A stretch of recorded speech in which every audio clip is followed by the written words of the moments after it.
일단 유산균은 위산에 약해요. 그거는 100% 맞습니다.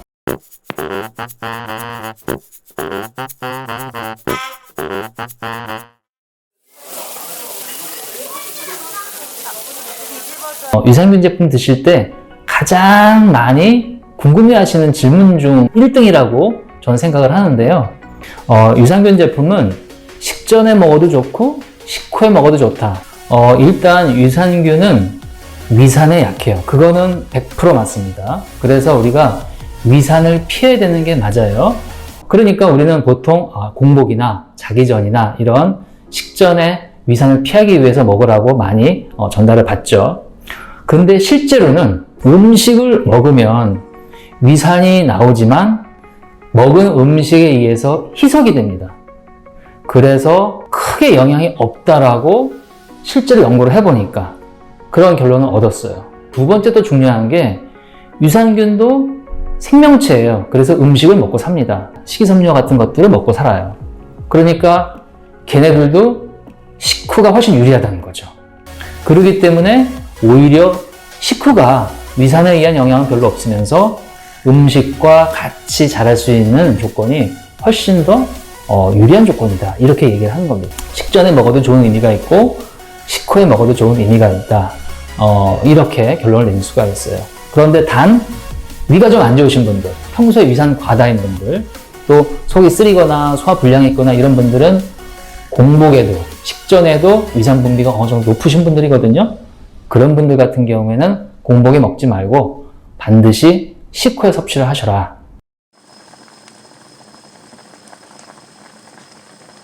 장내 미생물, 유익균이라고 이제 얘기를 할게요. 내 몸에 좋은 유익균을 먹게 되면 장에서 생기던 가스도 없애줘야 되는 게 맞아요. 근데 그거는 이제 결과적인 얘기고요. 중간 과정이 있습니다. 바로 뭐냐면은 장내 미생물들도 걔네들이 좋아하는 식이섬유와 같은 음식물, 인간이 소화하지 못한 것들을 소장에서 패스를 하면 대장에서 이제 받아가지고 그런 것들을 처리하는 게 장내 미생물인데 걔네들도 그런 걸 처리하고 가스를 내뿜어요. 걔네들도 발효를 시킨다는 거죠. 그러니까 우리 생명체이기 때문에 먹고 걔네들도 트름도 할 수 있고 여러 가지 가스도 발생할 수가 있어요. 하지만 우리 인간은 그걸 느끼지 못하는 거죠. 왜? 굉장히 미량이고 굉장히 소량이기 때문에 그냥 넘어가는 겁니다. 그게 어느 정도 이상 가스 발생이 심해져야 나 가스 차네 이렇게 이제 느끼는 거예요. 그래서 평상시에는 그런 것들을 느낄 수가 없습니다. 그런데 내가 몸에 좋으라고 뭐 한 캡슐에 100억 이런 이제 유산균 제품을 탁 먹었잖아요. 그러면은 이제 가스가 감지하지 못할 정도로 생기고 있다가 이게 유산균이 또 균들이 더 확 들어오는 거예요. 그러면 이제 일시적으로 균 수가 확 늘어나면서 가스 발생량도 늘어나겠죠. 발효 양이 늘어나니까. 그러면서 못 느끼던 가스 발생을 느끼게 되는 거죠.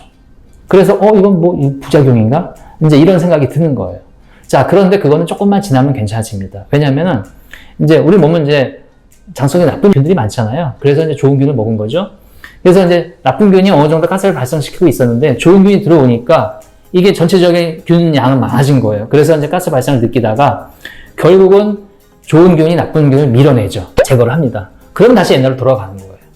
그러면서 이제 가스 발생이 다시 옛날로 돌아가고 느낄 수가 없게 되고 좋은 균으로 대치되면서 여러 가지 좋은 작용들이 나타나는 거죠. 그런데 그 좋은 균과 나쁜 균이 같이 공존하는 시간, 사람마다 누구는 뭐 하루 이틀이 될 수가 있고요. 또는 일주일 이상 갈 수도 있습니다.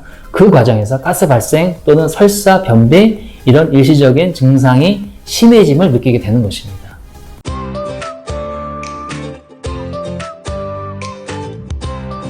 갓 태어난 신생아한테도 유산균을 먹여야 할까? 몇 살부터 먹여야 할까? 모유에는 신생아를 지켜주는 여러 가지 면역 증강물질이 다양하게 들어있는데요. 그 중에 대표적인 것이 이 프리바이오틱스, 영어로 HMO, 휴먼 밀크 올리고사클라이드라고 하는 것이죠. 바로 비피도박테리움 균 증식 인자입니다. 비피도박테리움이 장내에서 면역 조절, 또 면역 증강, 또 그래서 아토피를 완화하고 감기에 덜 걸리게 하고 이런 것들이 명백하게 밝혀졌기 때문에 아이들한테 굉장히 중요한 요소입니다. 태어나자마자 처음 접하는 유익균은 아기의 평생 건강을 좌지우지한다는 것을 잘 알 수 있습니다. 대체로 생후 1년 안에 장환경이 세팅이 된다. 이렇게 보통 학자들은 얘기를 합니다. 자, 우리는 남자와 여자가 만나서 반반 유전자를 아기에게 물려줍니다. 하지만 아기에게 물려주는 것은 유전자뿐만이 아니라 장내 유익균도 물려줍니다.